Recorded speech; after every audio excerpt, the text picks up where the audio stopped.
My research presentation is on Phillis Wheatley, and I chose to dive into the topic of how her African heritage affected her poems and how they were accepted by the colonies. The colonies at the time of Phillis Wheatley's poetry writing days were very prejudiced against Africans. They believed that the Africans were less than humans and existed purely for the whites to use as slaves. When Phillis Wheatley was brought to Boston in roughly 1761, she was purchased by John Wheatley as a gift for his wife, most likely because young Phillis reminded him of their late child, Annie. Now, the Wheatleys had a very different opinion about black people. They believed that blacks were human as well. So they chose to raise Phillis as their own child. Susanna Wheatley mainly dealt with Phillis's religious education, and Phillis's teachings included extensive lessons in Greek, Latin, literature, history, and theology.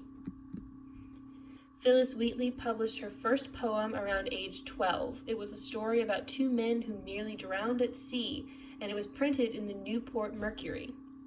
Her poems soon spread all across the Atlantic. In 1773, her first and only book of poetry was published, poems on various subjects, religious and moral. The book contained a preface in which 17 Bostonian men, including John Hancock, wrote to prove that she wrote the poems contained within the book. Phillis Wheatley's book was a groundbreaking achievement. She was both the first African American and the first U.S. slave to publish a book of poetry. She wrote several poems for famous men, including George Washington, which led to her being invited to visit Washington in 1776. She was greatly supported by the Wheatley family and friends of the Wheatleys, who stood behind her through thick and thin and promoted her book of poetry. Wheatley traveled to London with one of the Wheatley sons, Nathaniel, to promote her poems and hopefully find a publisher for her second book. They were unsuccessful and ended up returning home. There she was freed from slavery, but several dear friends, including Susanna Wheatley and John Wheatley, had passed away. She was absolutely devastated. She married John Peters in 1778 and had 3 children, though they all died during infancy. Her and John were a struggling family, and Wheatley was eventually forced to work as a maid in the boarding house to help pay for meager provisions. Wheatley continued to write throughout her later years, but though she contacted several publishers and worked very hard to find supporters, she was unable to get a second book of poetry published. She died in her 30s in Boston. Because of her main struggle as a poet came to fruition only after the Wheatleys had died and were no longer able to support her, one must wonder just how much of Phillis's success rested in the hands of the Wheatleys.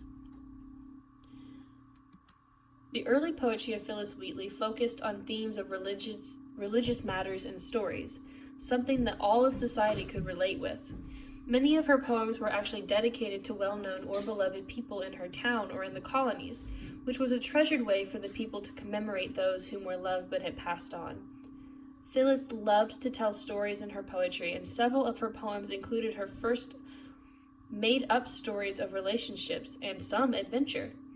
Her familiarity that she painted in her poems, as well as the unconditional support of the Wheatleys, helped her to gain the fame and recognition that she undoubtedly deserved. Wheatley wrote quite a bit of anti-slavery poetry in her later years, which was viewed as a threat to society. It obviously was not widely accepted, as people did not understand the meaning behind her words. Because the Wheatley family was all but gone, she had very little support around her to help her poetry be heard.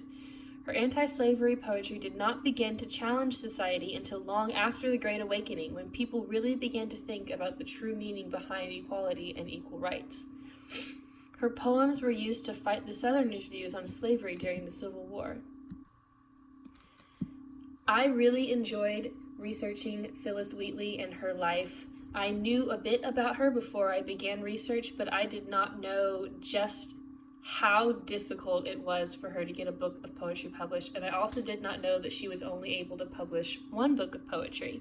I did not know that George Washington had actually had a poem dedicated to him, and I didn't know that John Hancock wrote in her book for her, and I think it very interesting that Jefferson supported her work but criticized it at the exact same time.